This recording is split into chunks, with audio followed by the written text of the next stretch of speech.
오늘 말씀 제목이 굉장히 자극적이죠. 예, 가슴에 확 와닿습니까? 왜? 대답이 없어요.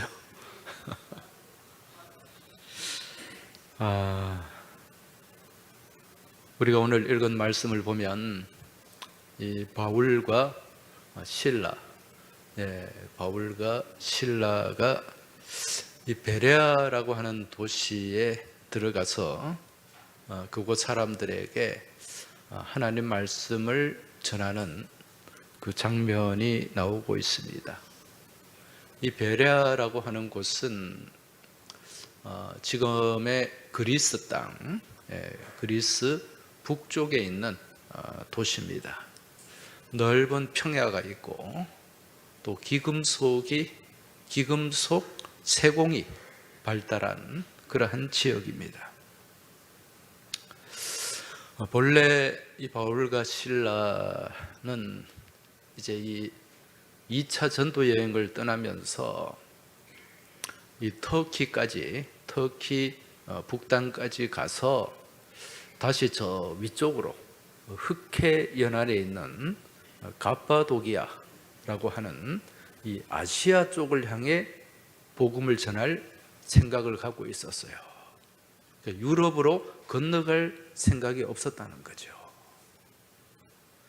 그래서 이 소아시아에 있는 무시아라고 하는 곳을 떠나서 이제 드로아라고 하는 항구로 가게 되는데, 거기서 바울이 환상을 보게 됩니다. 여러분, 하나님께서 우리에게 주시는 여러 가지 이 메시지를 주시는 방법이 있는데 그 중에 하나가 환상이에요. 환상으로도 말씀하시고 또 음성으로도 우리에게 메시지를 주시고, 때로는 이 성경의 말씀을 통해서 우리에게 하나님의 뜻을 전해주시기도 한다는 거죠. 지금 이 사도 바울이 이제 이 드로아라고 하는 곳에서 이제 환상을 보는데, 이 건너편이 마게도냐 지역이에요. 유럽 땅입니다. 그 마게도냐 사람이 막 손짓을 하면서 마게도냐로 건너와서 우리를 도와달라 이런 강한 요청의 메시지를 보냈습니다. 이때 바울이 여기 하나님의 뜻이 있겠구나 그렇게 생각하고 자신의 생각과 자신의 계획을 다 접어버렸어요. 원래 자기가 갖고 있던 이쪽 소아시아 위쪽으로 올라가야지라고 생각했던 것을 다 접고 하나님의 그 부르심에, 하나님의 인도하심에 순종을 하게 됩니다.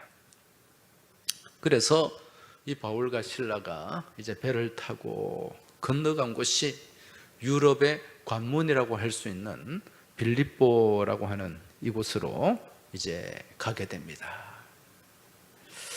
여러분, 우리가 하나님께서 지시하고 하나님께서 인도하시는 곳으로 가면 모든 것이 다 거침이 없고 순적하고 순탄한 시온의 대로가 펼쳐지겠죠?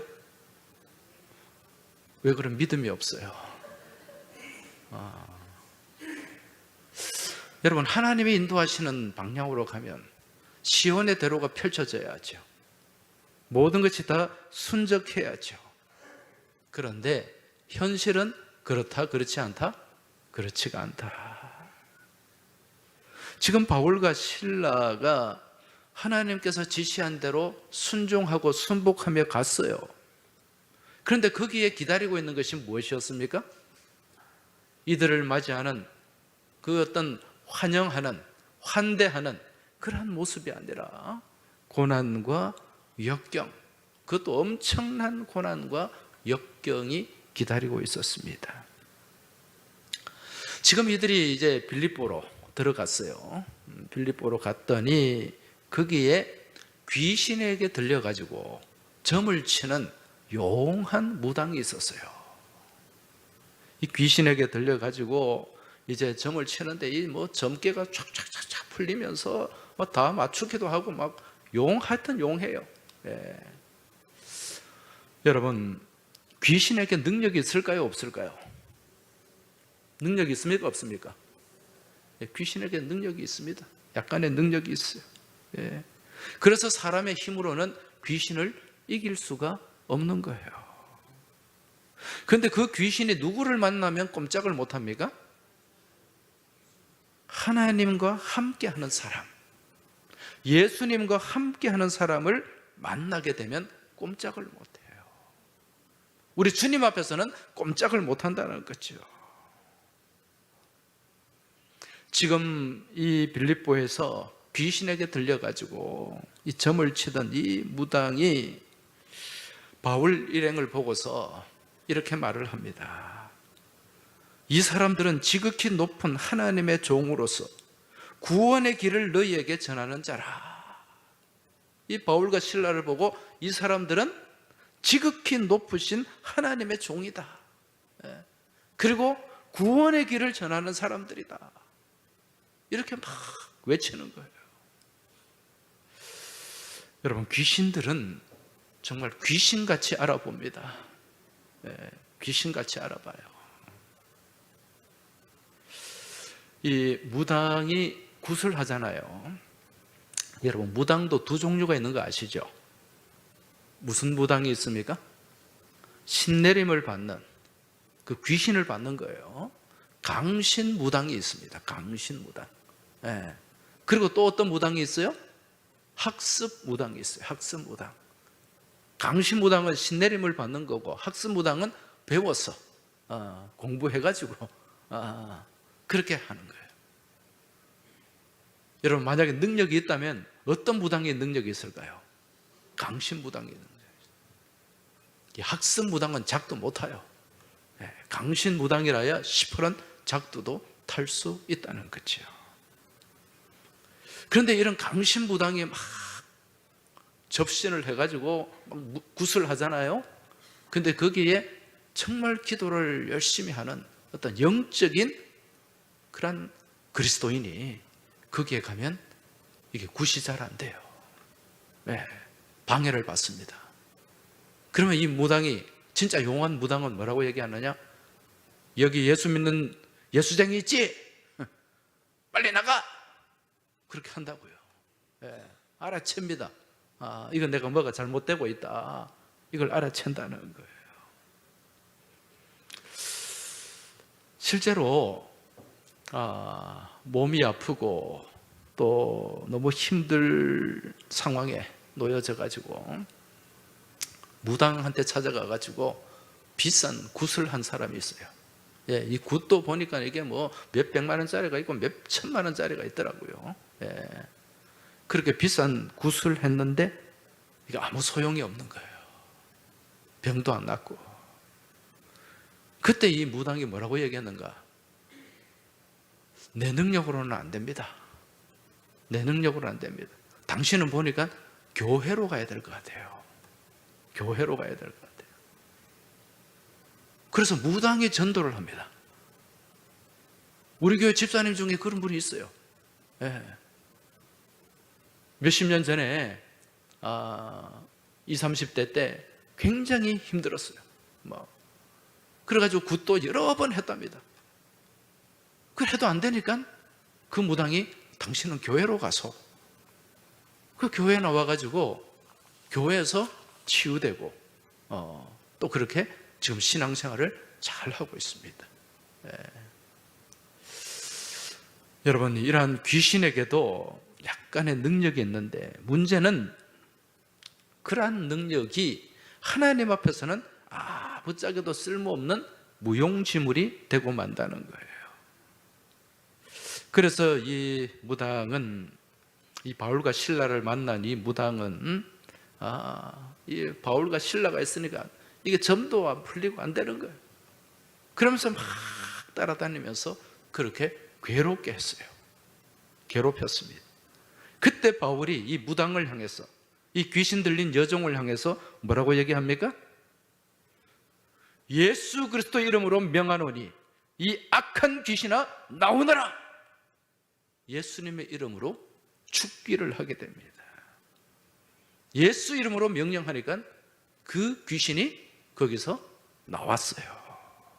이 여종의 몸에서, 이 무당의 몸에서 나왔다는 거죠. 귀신이 빠져나가니까 아무런 능력이 없어.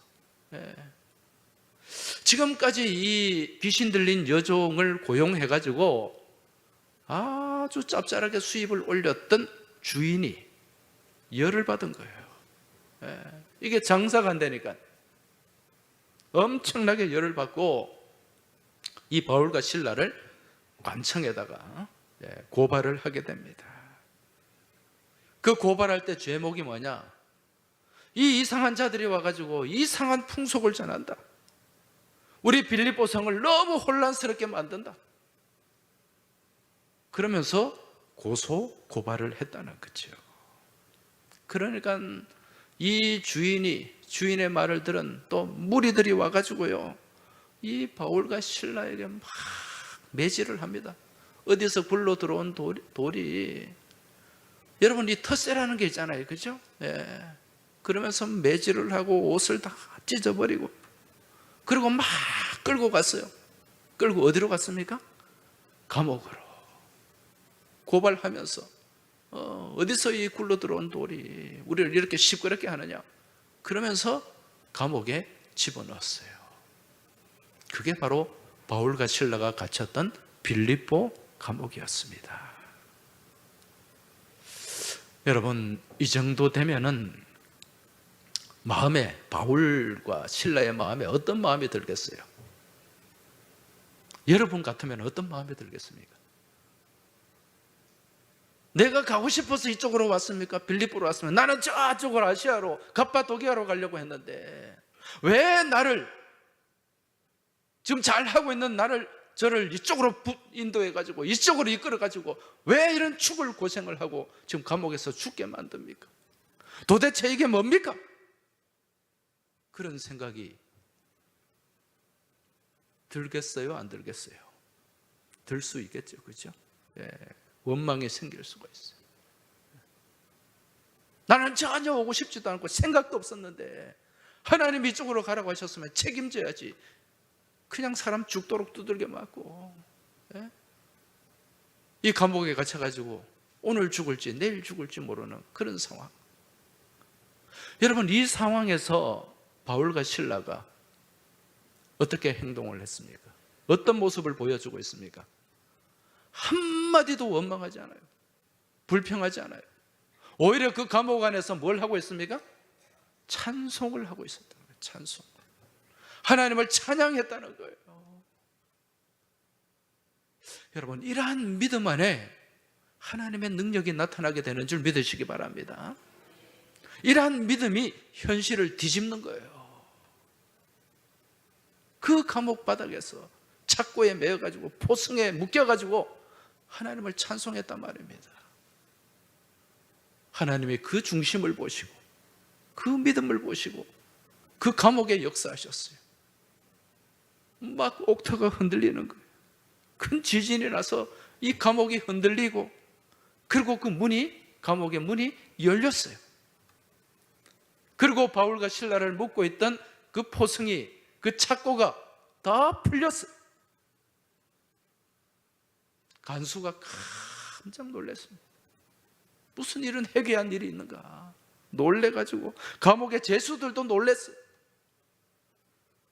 혼비백상한 상태예요. 그때 바울이 뭐라고 얘기합니까? 주 예수를 믿으라. 그리하면 너와 내 집이 구원을 얻으리니. 할렐루야.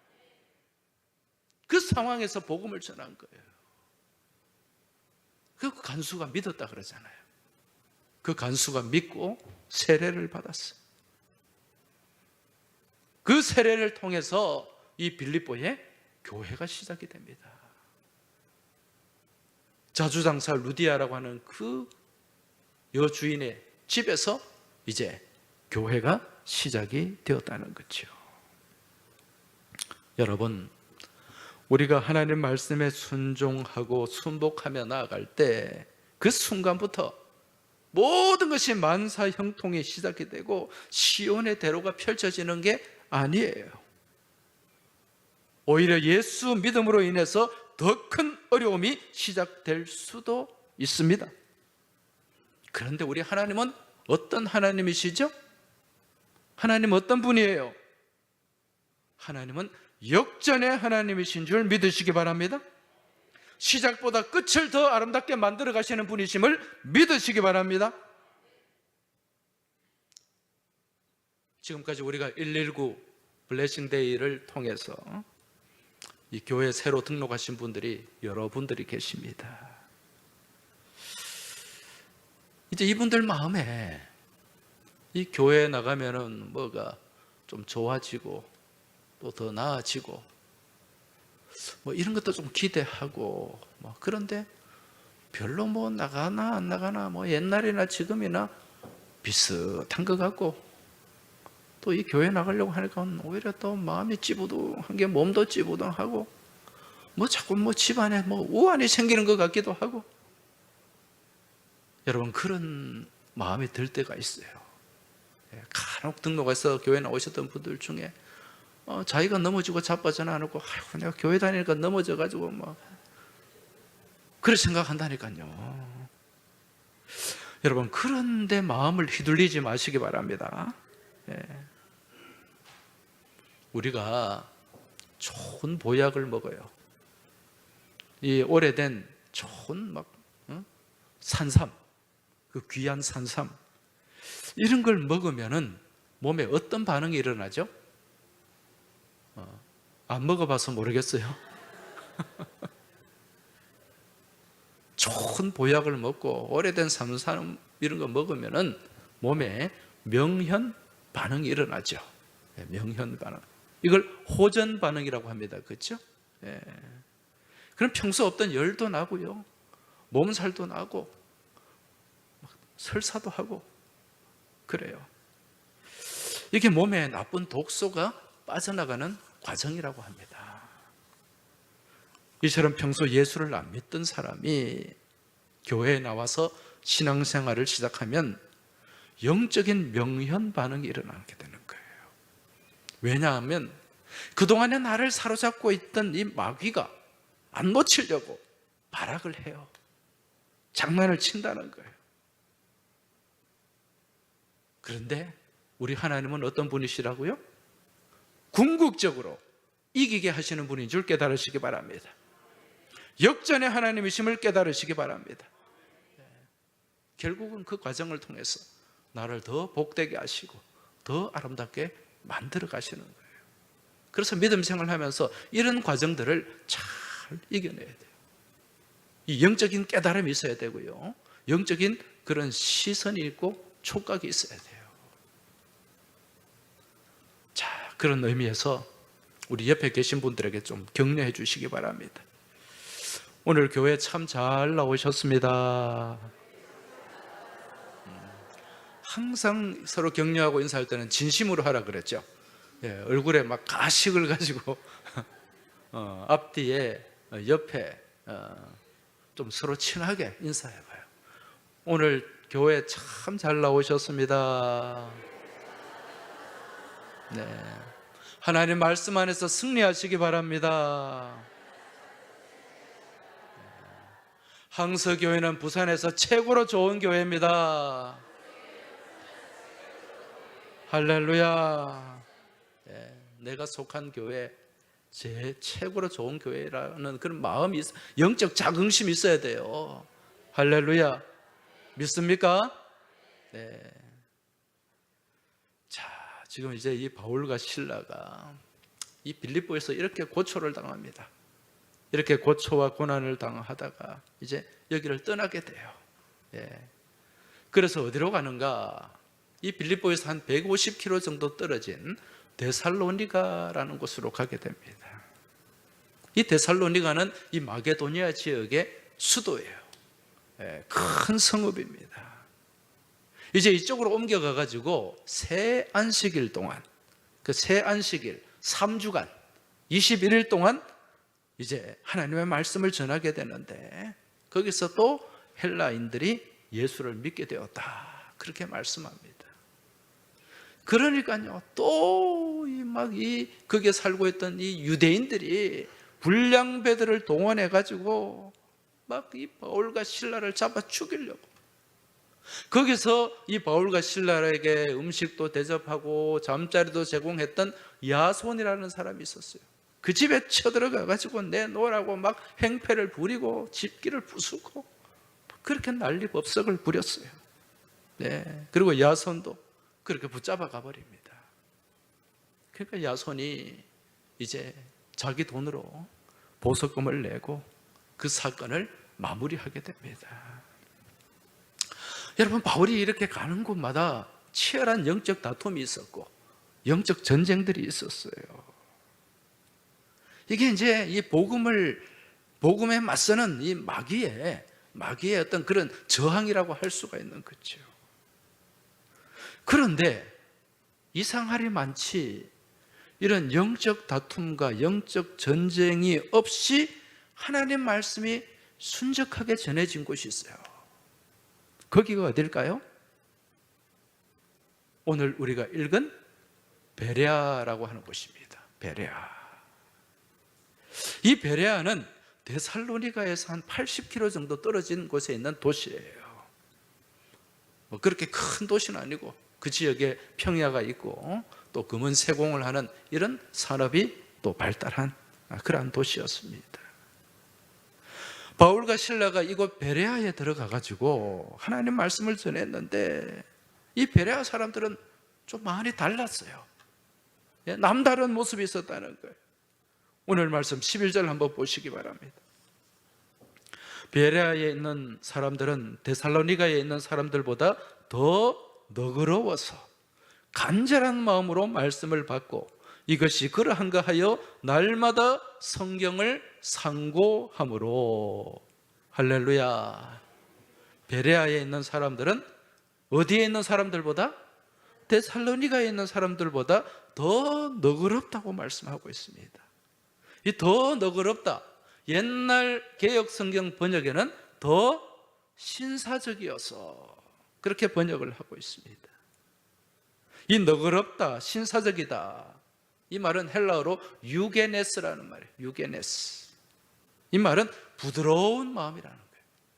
고결한 마음이라는 그러한 의미가 여기에 담겨 있습니다.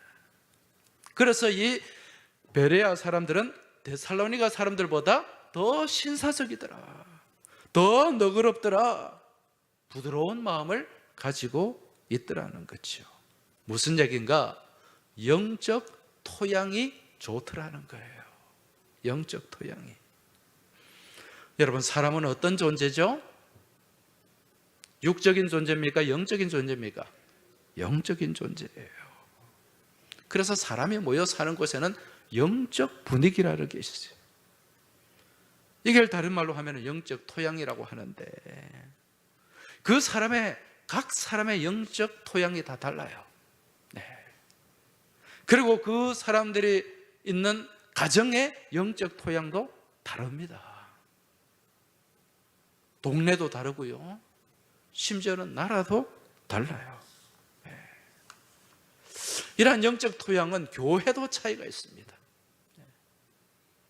여러분, 영적 토양이 정말 부드러운 그러한 영적 토양을 가진 사람들이 많으면 그 교회 분위기가 어떨까요?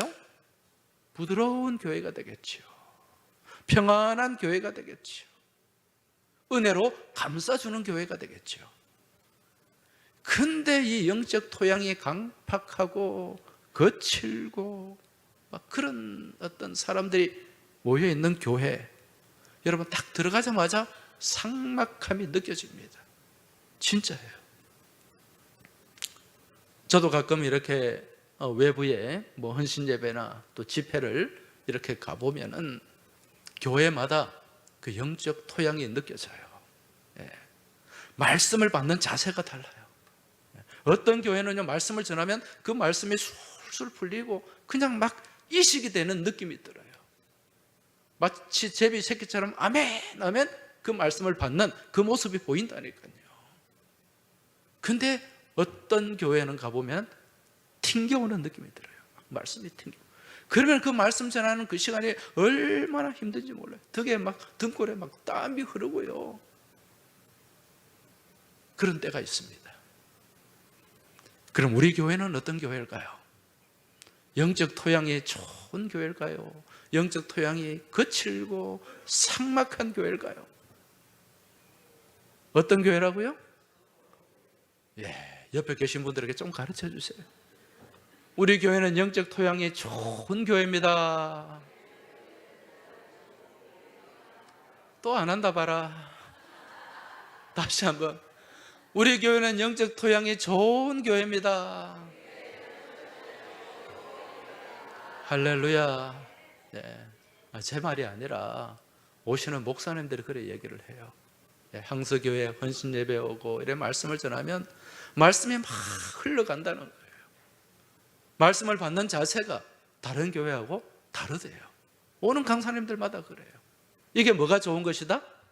영적 토양이 좋은 것이다. 할렐루야. 네. 여러분, 우리 하나님의 성령이 역사하시면은요, 그 영적 기경이 이루어져요.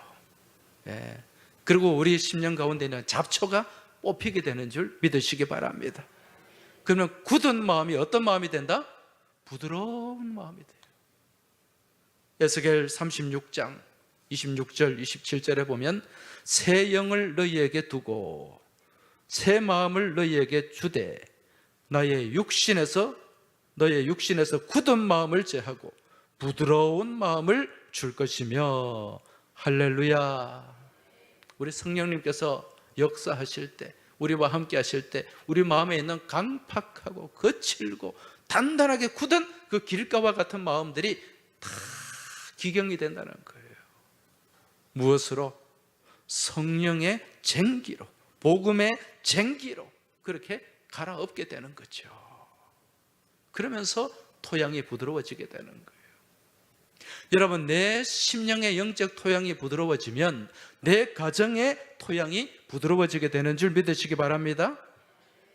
내 심령이 부드러워지게 되면 내가 속한 교회 공동체의 영적 토양이 부드러워지게 되는 줄 믿으시기 바랍니다. 그럴 때 그 말씀이 뿌려질 때 여러분 자라게 되는 거예요. 꽃이 피게 되는 거예요. 열매 맺고 놀라운 역사가 나타나게 된다는 겁니다. 그리할 때 여러분, 이 영적으로 기경이 되고 주의 성령이 우리의 거친 마음을 제거하고 그렇게 우리가 변화될 때 우리의 가정이 변화되고 우리의 가게가 변화되게 되고 그리고 우리를 괴롭히던 영적 문제까지도 더불어 해결되는 줄 믿으시기 바랍니다. 지금 베레아 교우들이 그렇다는 거예요. 베레아 교회가, 이 베레아 지역의 사람들이 그렇다는 겁니다.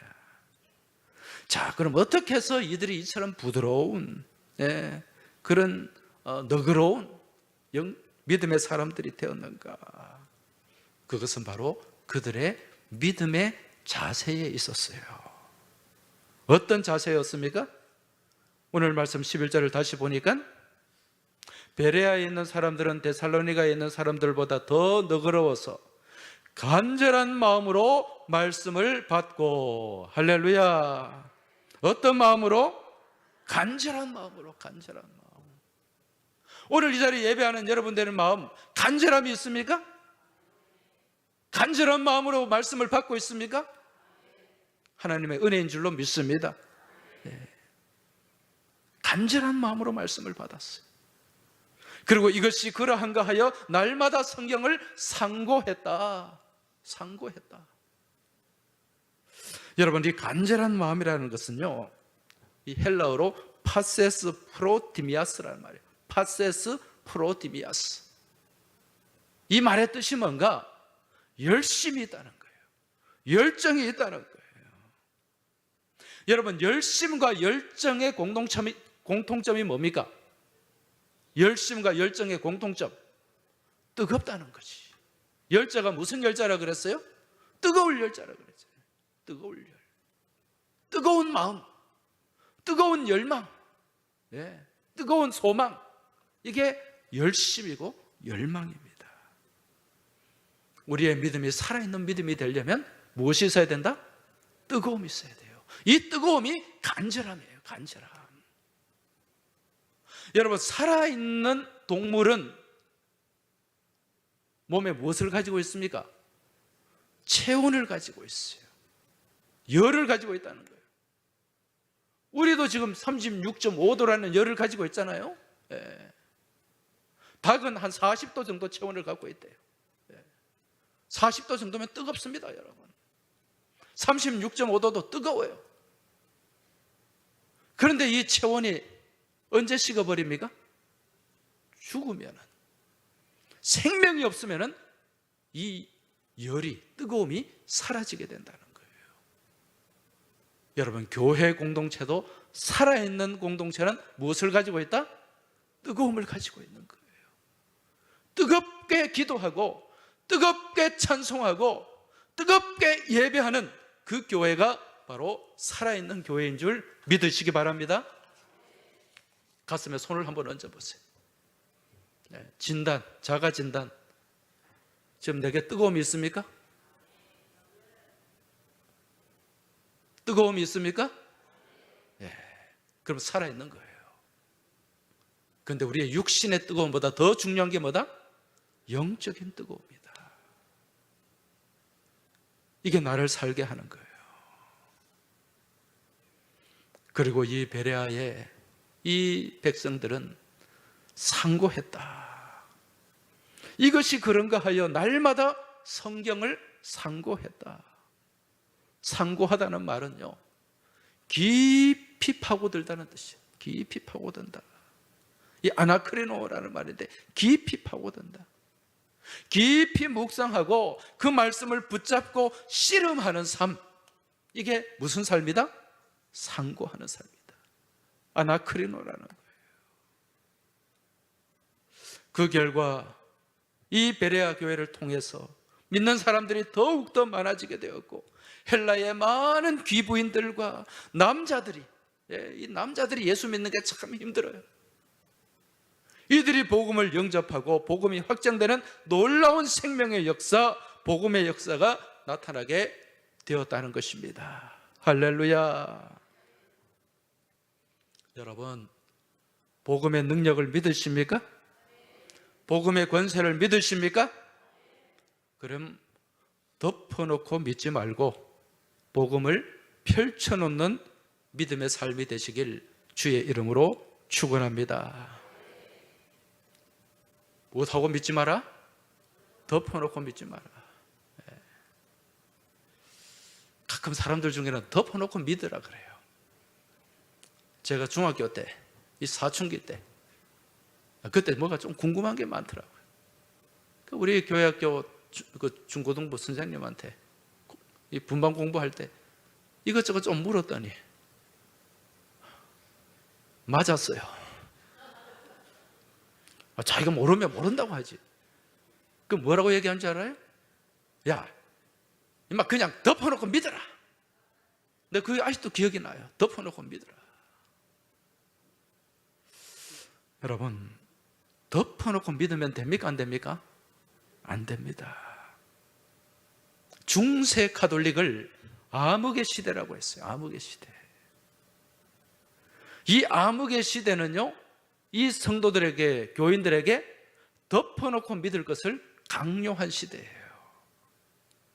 중세 시대에는 일반인들이 성경을 읽을 수 있었습니까? 없었습니까?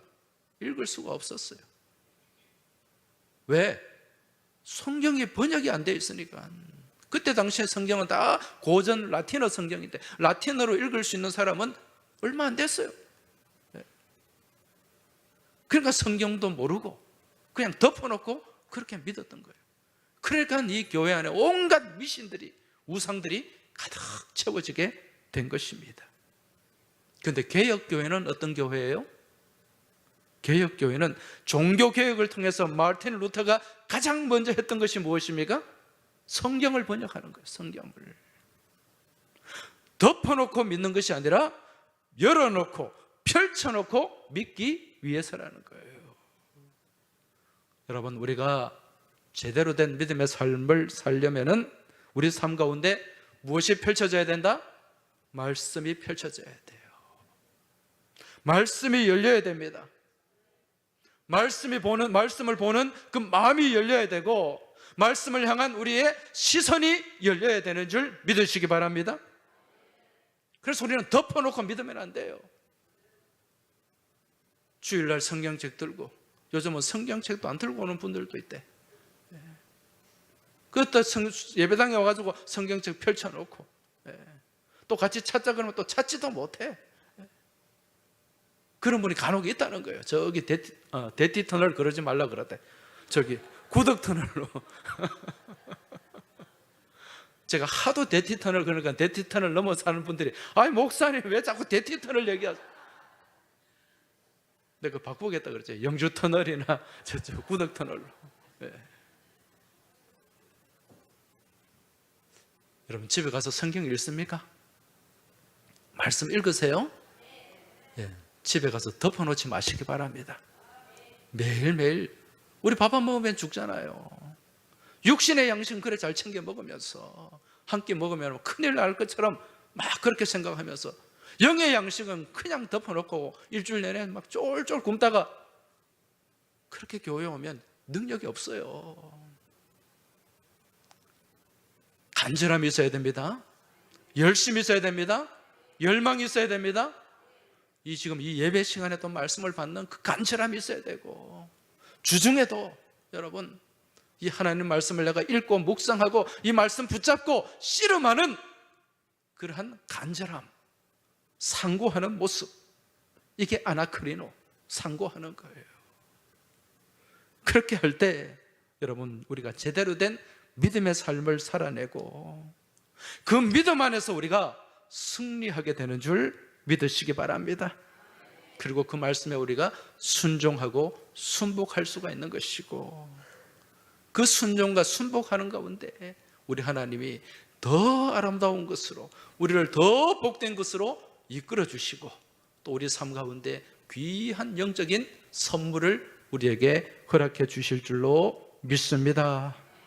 이제 이 시간 이 믿음의 고백을 담아서 주님 말씀하십시오. 주님 말씀하시면 내가 나가겠습니다. 주님 말씀, 주의 뜻이 아니면 내가 멈추겠습니다. 여러분 이 고백을 담아서 같이 찬송하며 나가겠습니다.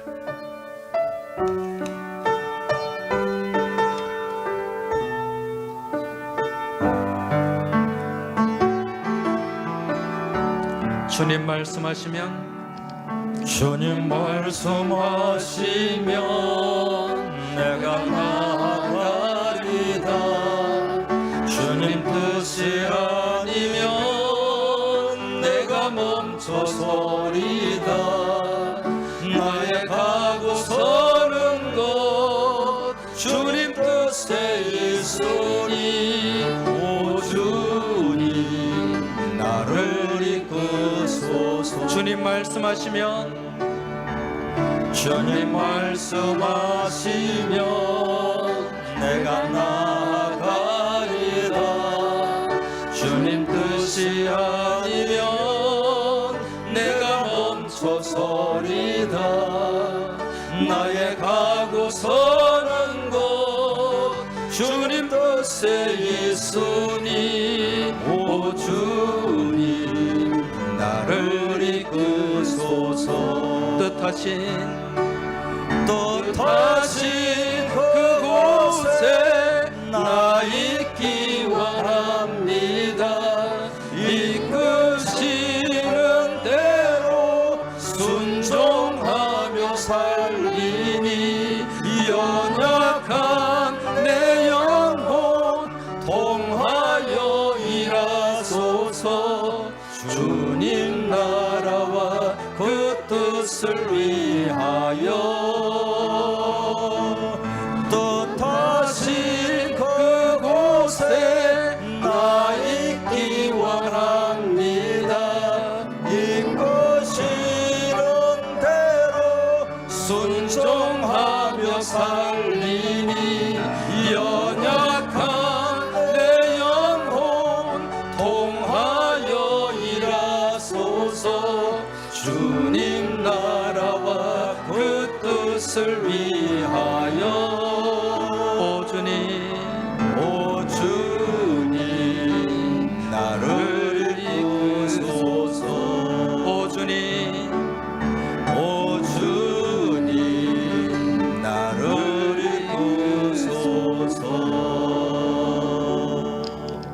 시간 우리 같이 기도하겠습니다. 하나님 아버지, 저희들의 믿음의 삶이 말씀에 붙잡히고 말씀에 순종하고 말씀 따라 순복하는 믿음의 삶이 되길 원합니다.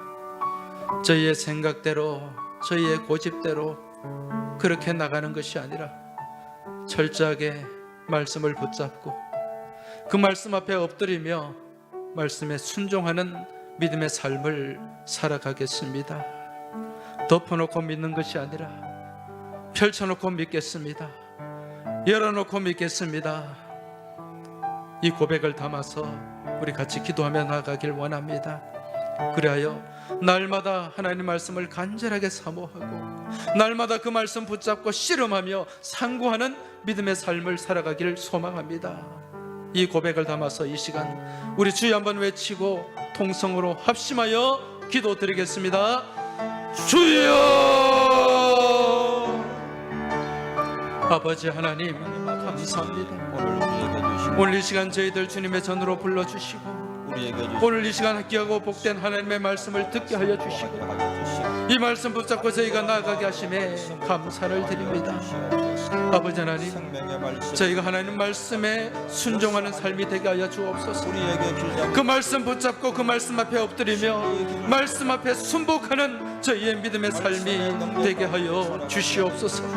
그리하여 덮어놓고 믿는 삶이 아니라 말씀을 펼쳐놓고 말씀을 열어놓고 그 말씀 앞에 눈을 뜨는 삶을 살게 하여 주시고 그 말씀 앞에 마음이 열리는 삶을 살게 하여 주옵시고 그 말씀을 통하여 새로운 삶이 열리는 은혜가 있게 하여 주시옵소서.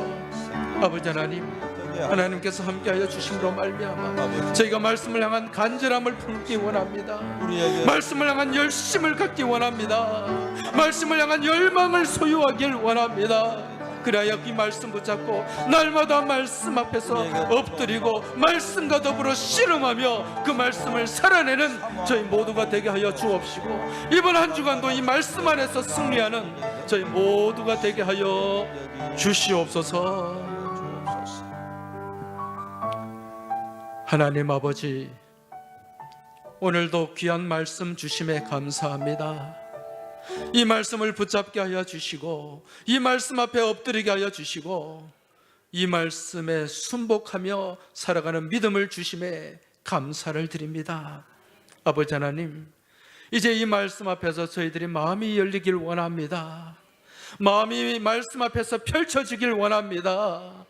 덮어놓고 믿는 것이 아니라 펼쳐놓고 열어놓고 믿게 하여 주옵시고 그 열린 마음 가운데 그 열린 시선 가운데 하나님의 뜻을 바라보게 하여 주시고 그 하나님의 그 뜻에 순종하게 하여 주시옵소서. 간절함이 있길 원합니다. 말씀을 향한 열심히 살아나길 원합니다. 말씀을 향한 그 뜨거운 열망이 솟아나길 소망합니다. 아버지 하나님, 그리하여 주신 말씀 붙잡고 한 주간 씨름하게 하여 주옵시고 이 주신 말씀 붙잡고 세상과 맞서 나아가는 저희 모두가 되게 하여 주시옵소서. 이번 한 주간 말씀 안에서 승리하는 저희 모두가 되길 소망하며 예수님 이름으로 기도하옵나이다. 아멘.